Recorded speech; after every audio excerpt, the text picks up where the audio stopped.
Hello, I'm Bill, and today I'm kind of doing another kind of vlog style video. You may have noticed I've not been posting videos at all, and that is mainly because I'm being very busy, and I will be not posting them regularly, or probably a lot, until after about June time, or even a bit later. I've got a lot on, and I really don't have the time to record these videos, pretty much. So the first few things I wanted to talk about was I've made all the dungeon videos unlisted, so if you did have the links to them, you can still access them, but I'm not proud of them, and I don't think they're a very good resource to learn from or even watch, so I don't want them to be public, in a sense. I didn't like the series very much. Even when I was recording it, I had to stop. That's the reason why my reason it was stopped. I was programming in a style I didn't like, and really it wasn't even the style I was even used to. And I was just trying to program in a style that I thought most people liked, like object-oriented style, object-oriented programming style, or that was kind of the time when I thought object-oriented programming was still kind of just still a tool that you could use. Now I've come to the conclusion, through critical thinking, like I've thought about this very critically, that object-oriented programming is never useful, or it's never the best tool for the job. You may disagree with me, but I've thought about this critically, and it is never useful. There's some brilliant videos on like why object-oriented programming is garbage. Brian Will's done some very good videos, but my main problem is the oriented part and encapsulation. It just doesn't work. So that's all that done. The intro to C videos, again, I will continue them in June-ish time. I'll say June-ish because whenever. But I don't know if I need to change the format. That may sound daft. I'm not sure if it should just be completely video or like a hybrid with video and text. So you can read stuff and then watch a video if you wanted to. So it's like optional. I'm not sure. And some of them will be better as a video. Like for instance, installing Visual Studio is much better as a video than installing using like reading a manual, because God, they're horrible to read usually, and everyone's going to be different. It's usually better for visual cues. But then some of the stuff, it's much better to write it down when learning C, because you can just keep rereading the same part till you understand it or whatever. Again, I'll have to experiment. I do want to do a good C series, which brings me to my main point of this video. For my personal projects, I've completely abandoned C++. I just have. I can't deal with the language anymore because I can't be bothered. I used to just go into a small subset, so I used to use pretty much all the same features of C, plus about 5 or 6 other C++ features, so like function overloading, operator overloading, default arguments, not having to do typedef struct, because in C, struct thing and thing are in different namespaces, because, yeah. I used to use namespaces a bit for some things, and what was the other type I used to use for C++? There's one other thing. Oh yeah, auto was pretty useful. That was it, auto, and that's C++ 11 feature. But now I've just kind of gave up with them all, because actually they're not even all that useful. The operator overloading is very useful, but I only used it for math types. That was it. Function overloading is useful, but usually you don't need to do it. Like, usually one function does one role. That's it. Default parameters is one of the things I really do miss. It is very useful, but oh well. I just got to make better functions is a better answer for that. And what else is there? I'm trying to think now. Yeah, and then there was typedef struct. I've got to stick up with it. It's silly. It's one of those things in C that really shouldn't have been there. Oh well, I know it's a simple language. But yes, I've now gone to C. But I'm not using pure C90 or pure C99. I'm using MSV's version, which is like, here's C90 plus loads of the features from C99, except declare anywhere.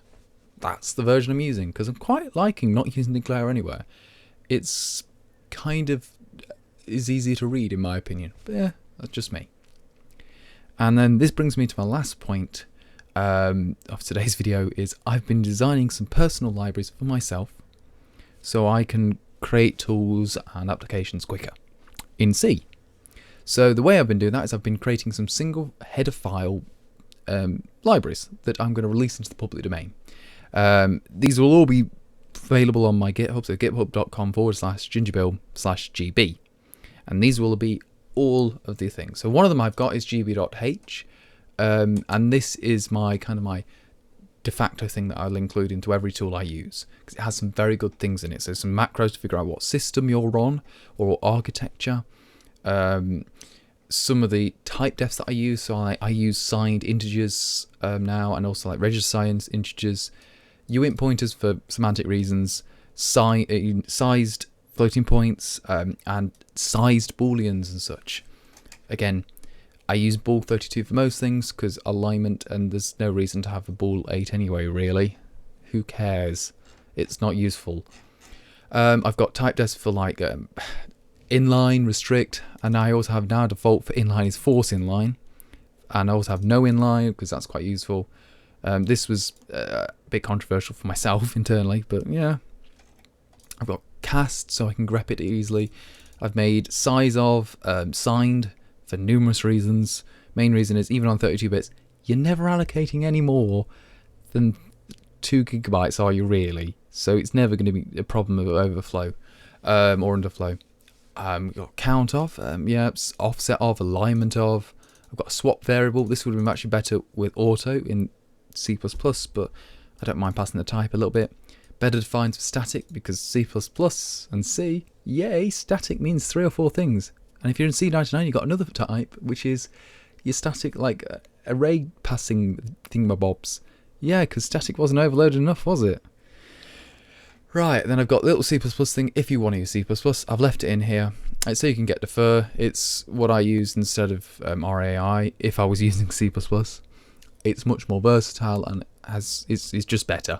You don't have to do wrappers or anything. You can just write code in a structured format. Got some nice macros, better assertions, printfs, memory, atomics, mutexes, semaphores, threads. These are all there. Still haven't implemented virtual memory. It's on my to-do list, and it's probably not going to look like that. My favourite part is the custom allocation. I usually, when I make things, I want to just have like a custom allocator. Sometimes for tools, I'll just say, hey, allocate a gigabyte, and then just keep adding on to that. I never have to free it. Or even I do that, and I just do like temporary memory slots, like have like a permanent and transient memory. Or sometimes I have memory pools. Or sometimes I do just want to use malloc. But I wanted a generic way so I can just swap in and out in an easy fashion and know what I'm doing when doing the memory. And I'm quite proud of this. It's the best allocator system I've seen out there, and that is also versatile. So at the moment you can do is allocate, free all, and resize. That's it. Nothing else. But that's all I need to do. Even in resize, I don't really need to do. So again, all you do for your allocator, it's quite simple. You've got an allocator procedure and then a data for that allocator. That's it. You define the function for or the procedure, I should say, it's the proper name, for your allocator like that, and it just takes some information. And then all you do is pass by value, because it's only just 2 pointers, that's tiny to copy. You pass all the values that you want. So you can do allocate, free all, resize a line, allocate a copy, allocate a string, allocate a struct, allocate an array. These are all useful. And then all you have to do is you pass the function usually, or the allocator type, by value. So I have a function for the heap allocator, which is just malloc, and you just pass that function in there. It's done. Dead easy. Or if I want to swap it from my arena type, I can just do that. If I swap it from my pool type, I can do that as well. You just class the pool allocator procedure. Very simple. I've got some better string functions that are useful, especially like UTF-8 handling. I've got this better C style thing, like a Pascal thing. I already had a library for this as well, but now this incorporates my custom allocator, so that's good. I've got a buffer type. So what this does is you pass it a piece of memory or allocate or whatever. Literally, this is what my allocator is. I know it's a macro, but it works, and it is still type safe to a point.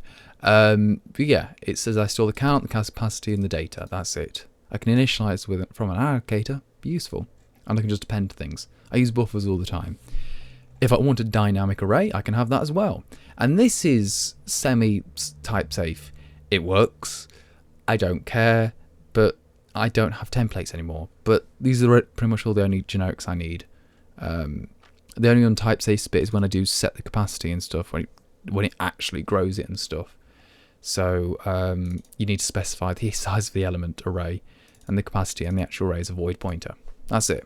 That's all. That all works. I've got better file handling. This is still a bit dodgy, and the main reason is I'm still changing it as I go along. I'm still using the standard IO file opening system internally. It's dreadful. It is. But I will change it.